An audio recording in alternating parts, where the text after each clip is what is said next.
Today we're going to talk about what really happened between Les Paul, Gibson, and the SG guitar. Let's settle all the rumors.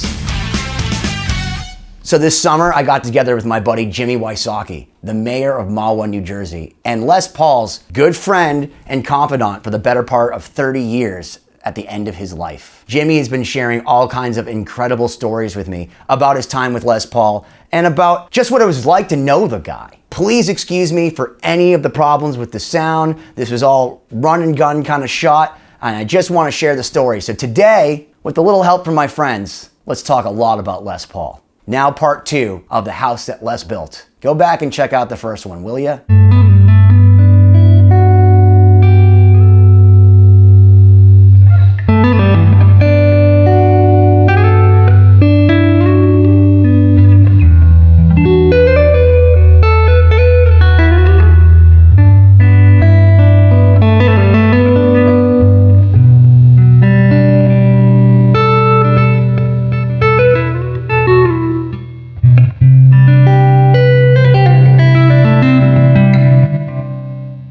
That when we saw the excitement on Alex Skolnik and Bumblefoot's faces, that we needed to continue to tell Jimmy stories of Les and share these incredulous items in history with other musicians in the industry that have influenced people the same way that Les has, where guitar is as important to them as it was to Les. Maybe we can get some people down to Ernie's place with the help of our friend Paul Geary, who happens to manage Godsmack, Joe Perry, you know, this little known guy named Johnny Depp.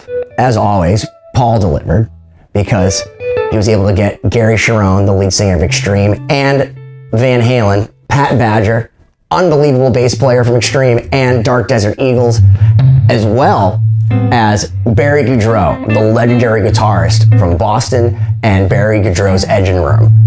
We've been trying to do this since day one, you know, just get Les's story out there as to how Les and I met and how he wanted his legacy lived on. So on the way up to Boston, I told my wife, I said, you know, all these people are going to be there, you know, Paul Geary from Extreme, Gary Cherone from Van Halen, Barry from Boston, Ernie Boch. She goes, don't get your hopes up.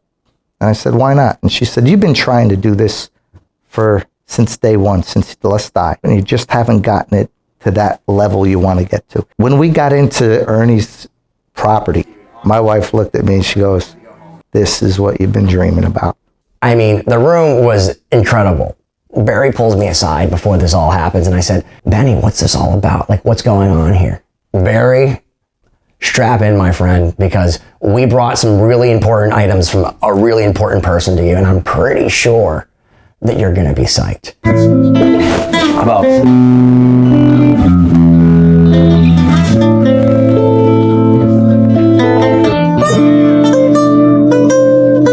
How do you even use a Bigsby? Do you even use a Bigsby? Did you ever use a Bigsby back in the day? No. What's the point of this thing? Is that it? Is that what it does? That's it. That's what it does. All right, so if there's anything we've demystified today, it's that a Bigsby actually does nothing. You're not going to do any dive bomb moves with that. Yeah, no Pantera, I don't think. Pat, why don't you play this 1968 Les Paul custom that brought Les back to Gibson with the Les Pulverizer on it? I'm actually not interested. I'm here to only play Barry Goudreau's SG. The guitar that Les Paul hated. No, actually, okay, so one thing we found. Do you have it with you, Jimmy? Do you have the SG document? Oh, yeah, it is. Yeah, it is. Okay, hold on, guys. Wait, hold your phones. Yeah. Here, I'm gonna read it here. Wow, it's like a feather. Hold on. Yeah. Hold on. You guys want to have your minds blown right now? Check this out. This is, in his own words, exactly what's up with the SG. It's because of his divorce. It's because he didn't want to give money to Mary Ford, and he actually all wrote it down for himself. He cataloged exactly how he felt and why he left Gibson. This is not out there to the world.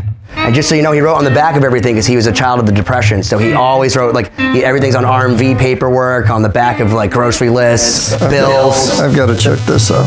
Yeah, so Barry Goudreau and his SG started with that paper right there, Pat. Wow. So thank you for the segue. I appreciate it, buddy. Good job. Well, I just came here to see Barry. I don't know what all this Les Paul stuff is all about. When Barry was nice enough to get his SG to Paul over there. I came and did a review of it and all of that, and I told him, oh yeah, he didn't like it because it looked like the heavy metal. Like there's all these different stupid rumors. He tells you right, it's money. Gibson was bumming him out. Mary Ford wanted to have kids and wanted to have a life and didn't want to be a mega rock star, and he couldn't walk away from the guitar. So in the divorce, he basically separated from Gibson, and they fired him / he quit mutually, which he puts right in there, and it turned into the Gibson solid guitar, as Barry Goudreau made famous with millions of records. So that's what solid guitar is. Solid guitar. The reason I started playing an SG is because I saw Eric Clapton in Cream playing a red SG through a Marshall amplifier back in 1968. And I said, I gotta have that. You wanna have that one? I gotta have that. It definitely was your like signature guitar. I bought one the next year in '69, and it's a '68 model was the first one I bought. Well, I'm just curious, what do you have against rhythm pickups? I mean, you're always on that lead, man. Well, you know, yeah, pretty much. You know, in the Boston days, we only used the lead pickup. Well, he's in good company with Eddie Van Halen. The other two were they weren't even wired up. And you did the same thing as Eddie Van Halen. I mean, that's awesome. Why don't you smash that subscribe button already?